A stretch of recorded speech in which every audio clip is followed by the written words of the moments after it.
I am very pleased to introduce two of my favorite people in our industry, folks who have really made a difference in talent acquisition and talent acquisition technology, a husband and wife team who run a job board that's really at the cutting edge of new approaches to job board business and job board technology.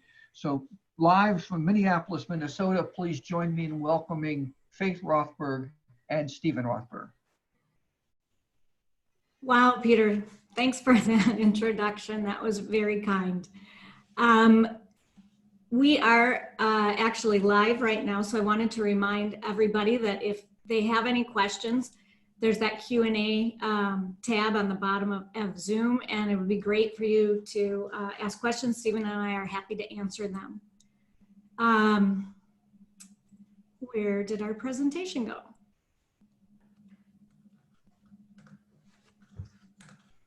I'm missing it. There we go. Great, so I'll get started. We are going to talk today about CPC and programmatic versus diversity. It's a topic that Stephen and I have talked about before, and we haven't really seen anyone talking about this out there as we're moving very quickly from duration-based postings into programmatic CPC postings. And so we thought we would look into this a little bit and start a conversation about it. And in fact, after watching the death match, I just want to point out that that Chad's better half, Julie Sowash, and myself are scheduled to do a presentation on this in more detail at the National Association of Colleges and Employers, which I'm super excited about if it in fact does happen. So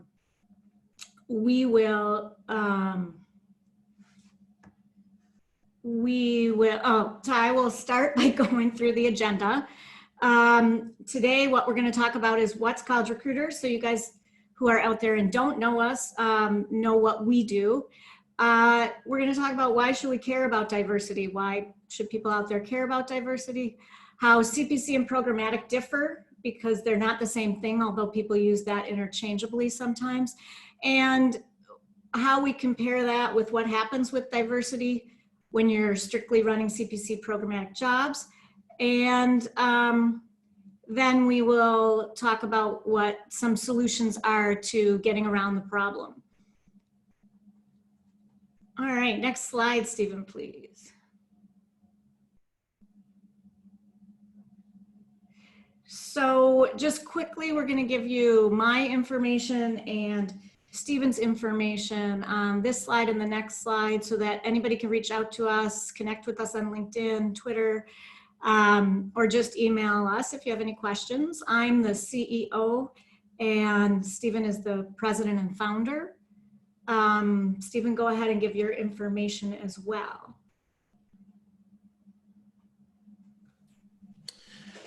Little technical difficulty here, huh?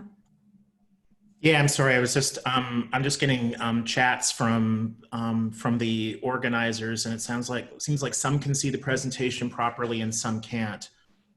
So looks like they're asking me to go back to full screen. So okay. Just bear with me. Yeah, no problem.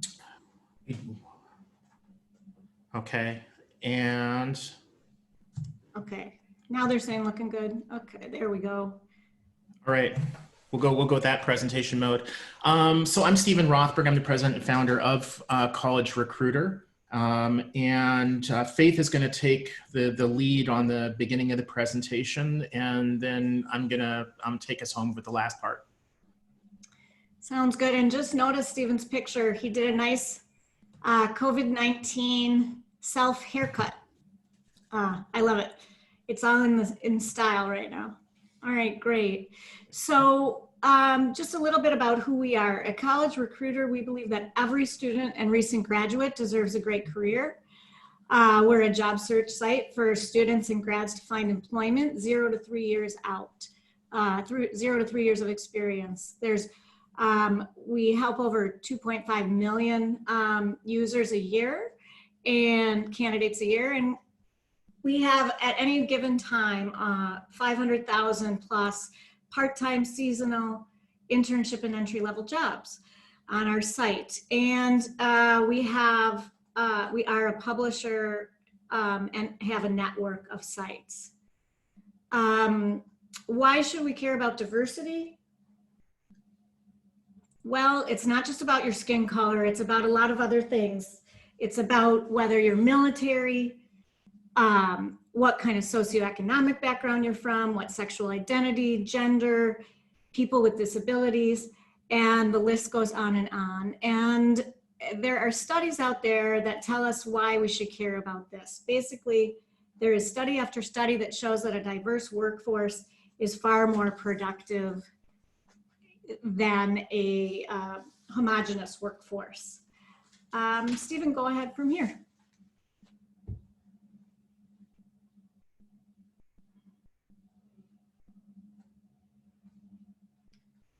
Oh.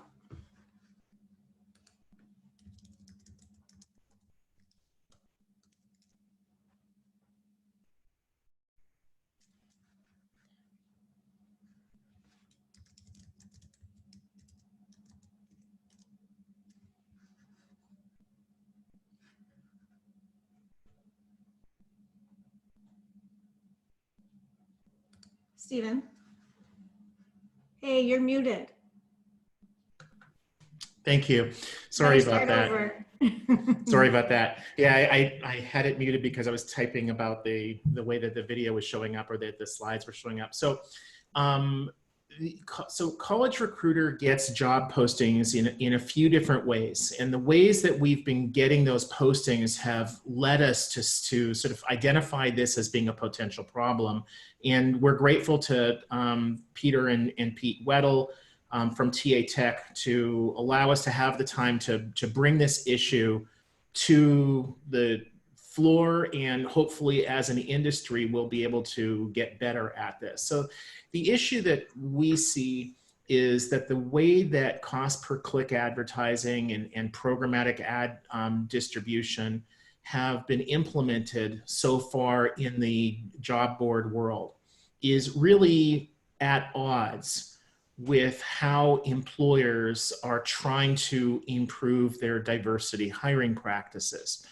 So if you were to talk to a typical employer that we might work with directly, or an advertising agency or a job distributor or a backfill partner, almost all of them will talk about the value proposition of performance-based advertising, including pay-per-click, and programmatic job ad distribution, where the machines are using rules to determine where that job should run and how much to pay the job board and when it should start and when it should stop. That almost all of them will talk about the efficiency. They'll talk about the low cost. Sometimes it's cost per click, it might be cost per application or effective cost per application. It might be effective cost per hire, etc. But almost none of them will talk about the impact on productivity, on whether those employers are able to hire the people who are going to best move the organization forward. If they're salespeople, who will be selling the most? It's, you know, if they're engineers, who are going to have the best solutions to whatever that problem might be, fastest, least errors, etc. So diversity, as Faith was talking about, is really important for productivity. Like she was saying, study after study after study show that the more diverse a workforce is, the more productive that workforce is.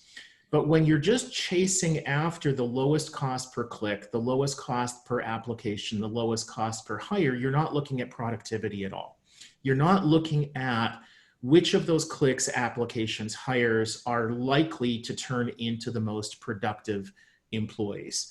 And what we're going to propose today is a solution to that, that it's a little bit of, you know, the series of movies Back to the Future. It's a little bit of learning from what employers, ad agencies, etc., advocated for in the past, bringing that forward into today's world with today's technology, so that tomorrow we can get back to helping our employer customers hire the candidates who are going to make them the most productive, which can quite often be different than hiring the people who are the least expensive to get their butts into seats.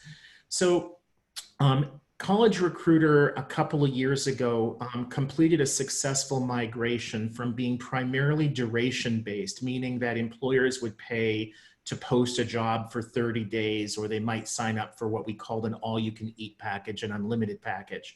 And the reality is that around the world, the vast majority of job boards are still duration-based. And in their individual markets, that might make a lot of sense. Here in the US, it's now rare where you see a duration-based job board that is operating successfully in terms of their financials. And I'm not talking about the COVID-19 period, but before that. In order to grow, in order to be profitable in the US, and you're seeing that coming into other areas of the world as well, you really need to be able to accept performance-based ads, cost per click, cost per application. And in the US, a lot of sites, including ours, now only a small percentage of the postings are duration-based. At any given time, we might have 500,000 postings, and literally only dozens of them might be traditional duration-based. Now, we're big believers in performance-based advertising. We recognize that there are different kinds. There's cost per click, which is typically defined as when the candidate sees the posting on the job board, clicks the apply button, and then goes over to the employer's site to apply. Some job boards, notably Indeed, define it differently. It's when the candidate sees the job in the search result, clicks the search result, and then they see that job on Indeed. So in our definition of a click is different than Indeed's definition of a click. So if you're buying performance-based advertising, you really want to make sure that you understand exactly what a click means, what an application means, etc. Now, performance-based advertising, pay-per-click or some other mode, is different and not necessarily done in conjunction with programmatic advertising. Programmatic advertising is machine-based rules that determine where a job runs, when it starts, when it stops, how much the job board is paid or whatever. They're very often done together.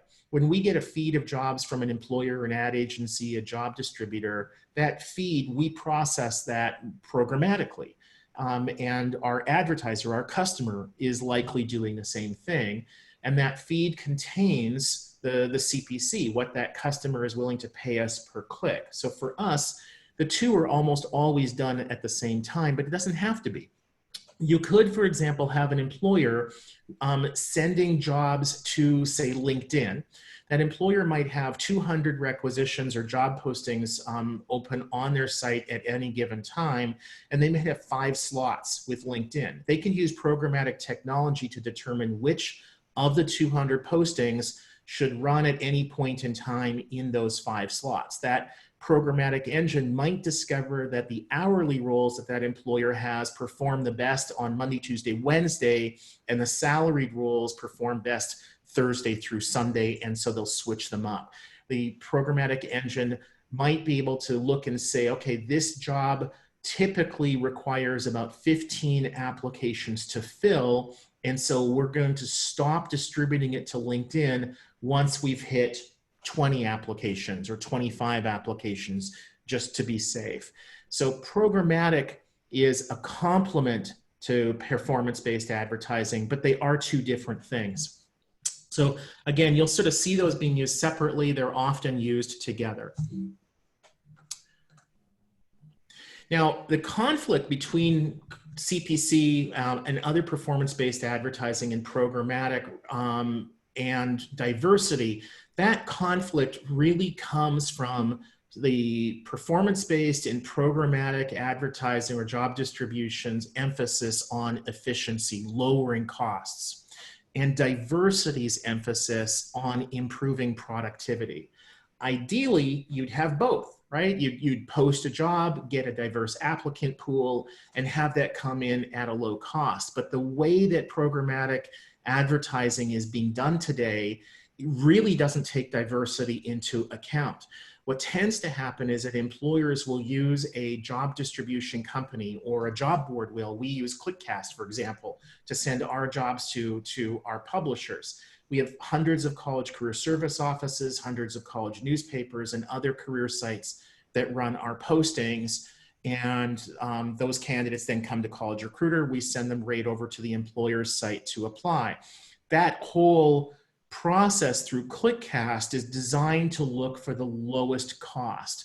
What we could do, or what an employer could do, probably through an advertising agency or one of the programmatic job ad distributors, and some of them are kind of hybrids, like a Recruitix is sort of both, is that you could set up different channels. And when I was talking about back to the future, so if you flash back even 5 years, 10 years, 20 years, and you looked at the budgets in talent acquisition for advertising, for marketing their job openings, what you very often had was one big budget, kind of like a general budget, and that's where they would pay for advertising on big general sites. Especially when we're looking back 5, 10, 15 years, the career builders, the monsters. More recently, the bulk of that spend has gone to sites like Indeed, sites like LinkedIn. But then you also had separate budgets that were carved out. And you might have a budget for military recruiting, for that employer to market their job openings to service people who are transitioning out of the military.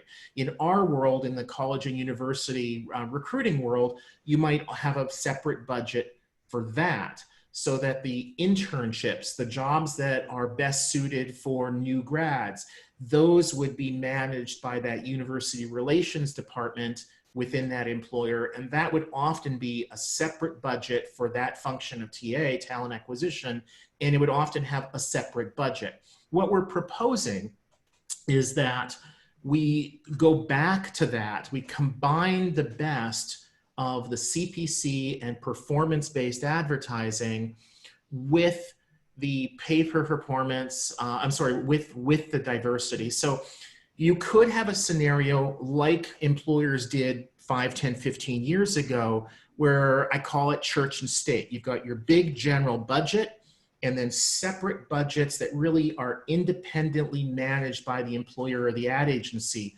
One for diversity, another for college, another for military is what you very often saw. And for some employers, that diversity might be broken out into people of color, people with disabilities, sexual orientation, a site like Fairy God Boss for recruiting women, etc. So you could have sort of very siloed. Another option would be to have multiple channels where that employer, their ad agency, the job distributor, rather than just going to the big general sites that will probably deliver the traffic at the lowest cost, instead they proactively make sure that they're including in their publisher network niche sites, sites for diversity, for college, for military, etc. That would be that second option that you should be able to see on your screen, the multiple channels, one budget solution. And then the other option would be the multiple channels, multiple budgets, where you're going to have, again, that general site. You might have a diversity site underneath, or a diversity channel underneath diversity. You might have female, LGBTQ, college, military, etc. So you can really configure it in different ways. And I would say that there's no one solution that would be correct for all scenarios. It's really going to be driven by the employer's goals. You might have some employers that, for example, have no trouble recruiting members of LGBTQ communities. And so they don't have to proactively market their opportunities to that community, those communities, but they might have a really hard time hiring military veterans. And so for them, they're going to want to carve out a certain budget to go after them. The best way, I would say, when we're talking to an employer about how to apportion their budget would be to look at their workforce And if they can see that they have certain holes, that they're a 3,000 person organization and they've only got 4 veterans, and the 4 veterans that they hired, they pretty much hired them accidentally, then I think they're going to want to do a better job of programmatically distributing their jobs to sites like a military.com, Recruit Military, etc., that serve that community. Faith, any closing words before we open up for Q&A? No, I think you covered it, Stephen. I think it's a great topic to get people thinking about. I'm sure there's talent acquisition folks out there that have been thinking about this, but us in the TA world, TAtech world, helping try to come up with solutions to help those employers hire that way is a good thing.